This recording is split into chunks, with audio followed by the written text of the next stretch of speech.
One cool feature of Sprout is the ability to hand edit generated data. If we select a Sprout node and then click the Sprout, we can see the splines that our simulation generated. These are made of a few different elements. At the base of our spline is the branch node, which was created during the branch spawn execution stage. We have the spline points, or turtles, which were generated during branch update. If we select the spline and press G, we can see some extra metadata for these points, in this case, the point's width. If we press M, we can see the mesh nodes, which represent a spawned mesh element on the Sprout. We can switch between Sprout nodes to change which branches are being visualized. Alternatively, we can double-click on a branch mesh.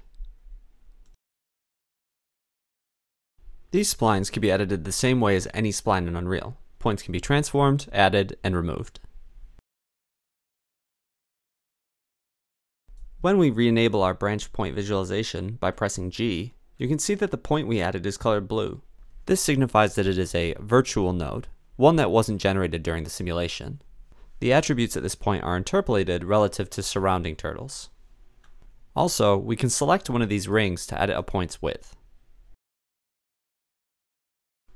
Let's select the branch node by either clicking it or by pressing Alt-B with a spline point selected.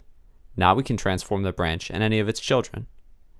If we hold Ctrl while transforming, we'll snap to the parent branch spline. If we hold Alt while transforming, we can offset the branch pivot point while keeping all of its points in place. Right-clicking the spline will bring up a context menu with some useful actions. One interesting option here is Isolate Selection, which we can use to show only the selected spline. This is useful for reducing visual noise when Sprout nodes have too many branches. If we want to actually isolate the branch, we can click Isolate in the Sprout Edit Mode panel under the Generate tab. Clicking this again will isolate the entire hierarchy that this branch belongs to. The Disable Branch option simply allows us to remove a branch and all of its children from the asset. We have an additional tool for editing and inspecting branches known as the Branch Editor tool.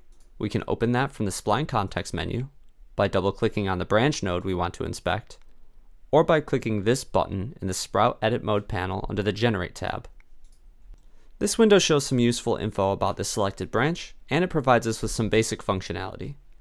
You can add additional tools to this window by creating a child class in C++ or Blueprints. There's a basic example of this in the Sprout plugin content. Note that if you do make your own, you'll need to edit the Sprout plugin settings to use your subclass. Now that we've made some edits, when we press Regenerate, a prompt will appear asking if we'd like to overwrite our changes. If we want to keep our changes, we can press Lock and Continue. This will lock the branch spawn and simulation stages for this Sprout node so that they are not resimulated. We can do this explicitly by clicking the lock icon on a Sprout node or from the header of the Sprout stack.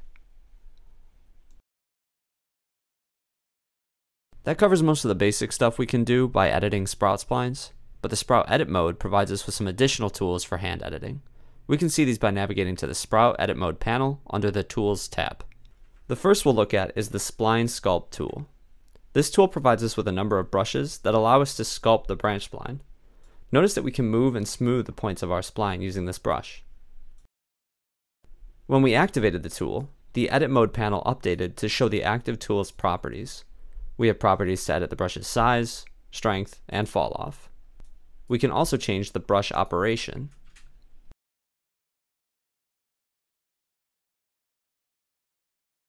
You'll notice that the tangents of our spline don't change as we edit the branch.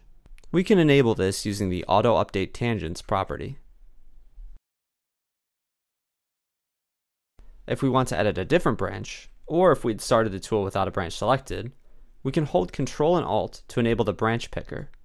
Left-clicking a branch in this mode will select the hovered branch for editing.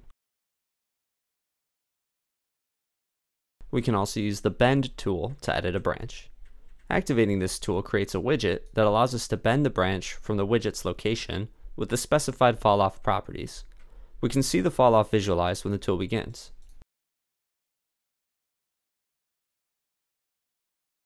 Translating moves the widget along the spline by default, but this can be disabled in the tool properties.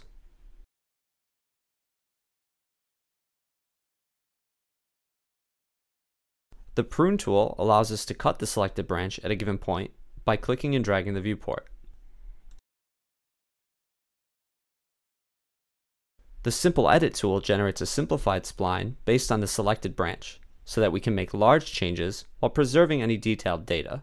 We can increase and decrease the resolution of this spline using the buttons in the Sprout Editor panel.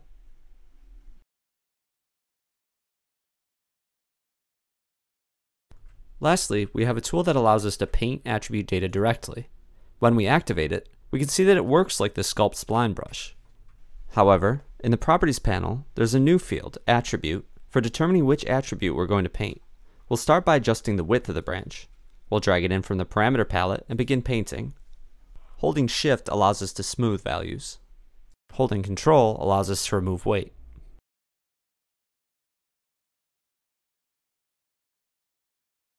We can paint added attributes as well. We'll add a turtle attribute called Test Paint and use it to set the mesh's vertex color. Note that we can also show the current value at a spline point by enabling Show Values in the Properties panel. We can reset to a specific value by choosing the Set brush from the dropdown.